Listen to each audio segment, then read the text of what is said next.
നേരെ ഇറാന്റെ പരസ്യ ഭീഷണി. ഇസ്രായേൽ പ്രധാനമന്ത്രി ബെഞ്ചമിൻ നെതന്യാഹു ജീവിച്ചിരിപ്പുണ്ടെങ്കിൽ ഞങ്ങൾ അദ്ദേഹത്തെ പിന്തുടരുകയും കൊല്ലുകയും ചെയ്യും. ഇത് വെറും ഒരു പ്രസ്താവനയല്ല, മറിച്ച് ശത്രുവിന്റെ സിരാകേന്ദ്രങ്ങളെ ലക്ഷ്യം വെച്ചുള്ള ഇറാൻ റവല്യൂഷണറി ഗാർഡ്സിന്റെ ഏറ്റവും ഭീകരമായ ഒരു മരണ വാറണ്ടാണ്. ഒരൊറ്റ വാക്കിൽ ലോകത്തെ വിറപ്പിച്ച ഈ മുന്നറിയിപ്പ് പശ്ചിമേഷ്യയെ ഒരു വൻ യുദ്ധത്തിന്റെ വക്കിൽ എത്തിച്ചു കഴിഞ്ഞു. നയതന്ത്ര ചർച്ചകൾക്കും വിട്ടുവീഴ്ചകൾക്കും ഇനി സ്ഥാനമില്ലെന്ന് പ്രഖ്യാപിക്കുന്ന ഈ വാക്കുകൾ ഇസ്രായേലിന്റെ നെഞ്ചിടിപ്പ് കൂട്ടുകയാണ്. ശത്രുവിന്റെ തലവനെ നേരിട്ട് ലക്ഷ്യം വെച്ചുകൊണ്ട് ഇത്ര പരസ്യമായ ഒരു മുന്നറിയിപ്പ് പുറപ്പെടുവിക്കുന്നത് ഇറാന്റെ സൈനിക വീര്യത്തിന്റെയും പകയുടെയും ആഴമാണ് വ്യക്തമാക്കുന്നത്. നെതന്യാഹുവിനെ ഏത് കോണിൽ ഒളിച്ചിരുന്നാലും പിടികൂടുമെന്ന ഈ ഉറച്ച നിലപാട് ഒരു വലിയ യുദ്ധത്തിന്റെ തുടക്കമാകുമോ എന്നാണ് ലോകമിപ്പോൾ ആശങ്കയോടെ നോക്കി നിൽക്കുന്നത്. ഫെബ്രുവരി 28 മുതൽ ആരംഭിച്ച ഈ സംഘർഷത്തിൽ കൊല്ലപ്പെട്ട കുട്ടികളെയും സാധാരണ ജനങ്ങളുടെ ആശങ്കകളെയും ബുദ്ധിമുട്ടുകളെയും സംബന്ധിച്ച സംഭവങ്ങൾ ചൂണ്ടിക്കാട്ടിയാണ് IRGC നെതന്യാഹുവിനെതിരെ കടുത്ത ഭാഷയിൽ പ്രതികരിച്ചത്.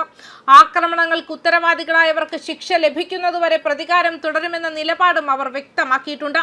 ഇസ്രായേലും ഇറാനും തമ്മിലുള്ള സംഘർഷം കഴിഞ്ഞ കുറെ വർഷങ്ങളായി മധ്യപൂർവേഷ്യയിലെ ഏറ്റവും അപകടകരമായ രാഷ്ട്രീയ സംഘർഷങ്ങളിൽ ഒന്നായി മാറിയിരിക്കുകയാണ്.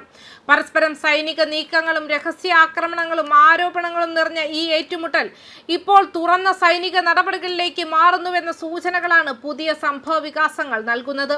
IRGCയുടെ ഔദ്യോഗിക വെബ്സൈറ്റായ സെപ ന്യൂസ് വഴി പുറത്തിറക്കിയ പ്രസ്താവനയിൽ ഇസ്രായേലിന്റെ നടപടികളെ ശക്തമായി വിമർശിക്കുകയും അവയ്ക്ക് ശക്തമായ മറുപടി ഉണ്ടാകുമെന്ന് വ്യക്തമാക്കുകയും ചെയ്തു. ഇതിനിടെ ഇറാൻ പുതിയ സൈനിക നീക്കവുമായി രംഗത്തെത്തുകയും ചെയ്തു. ഓപ്പറേഷൻ ട്രൂ പ്രോമിസ് 4 എന്ന പേരിൽ ഒരു വലിയ ആക്രമണ പരമ്പര ആരംഭിച്ചതായി IRGC പ്രഖ്യാപിച്ചു. സൈനിസ്റ്റ് ഭരണകൂടത്തിന്റെ പ്രാദേശിക കമാൻഡ് നിയന്ത്രണ കേന്ദ്രങ്ങളെയും ആഭ്യന്തര സുരക്ഷാ സംവിധാനങ്ങളെയും ലക്ഷ്യമിട്ടാണ് ഈ ആക്രമണത്തിന്റെ 53ാമത് ഘട്ടം ആരംഭിച്ചതെന്നും ഇറാൻ പറയുന്നു.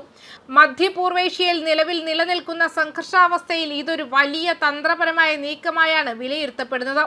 ഓപ്പറേഷൻ ട്രൂ പ്രോമിസ് 4 എന്ന ഈ ആക്രമണ പരമ്പരയിലൂടെ ബെഞ്ചമിൻ നെതന്യാഹുവിനും ഇസ്രായേലിനും കൃത്യമായ ഒരു താക്കീതാണ് ഇറാൻ നൽകുന്നത്. ഇറാൻ ഒരു കാര്യം പറഞ്ഞാൽ അത് നടപ്പിലാക്കിയിരിക്കുമെന്നതിന്റെ തെളിവായി ഈ ഓപ്പറേഷൻ മാറിക്കഴിഞ്ഞു.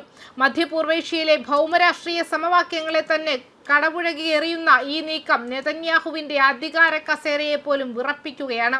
ശത്രുവിനെ പിന്തുടർന്ന് വേട്ടയാടുമെന്ന് ഇറാൻ പ്രഖ്യാപിച്ചാൽ അതിൽ നിന്ന് പിന്നോട്ടില്ല എന്ന ബോധ്യം ഇപ്പോൾ ലോകത്തിനുണ്ട്. നെതന്യാഹുവിനും അദ്ദേഹത്തിന്റെ ഭരണകൂടത്തിനും ഇനി സ്വസ്ഥമായി ഉറങ്ങാൻ കഴിയില്ലെന്ന വലിയ സന്ദേശമാണ് ഈ പോരാട്ടത്തിലൂടെ ഇറാൻ നൽകുന്നത്. ലോകം മുഴുവൻ ഇപ്പോൾ ശ്വാസമടക്കി നോക്കി നിൽക്കുന്നത് ഇറാന്റെ അടുത്ത പ്രഹരം എവിടെയായിരിക്കും എന്നതിലേക്കാണ്.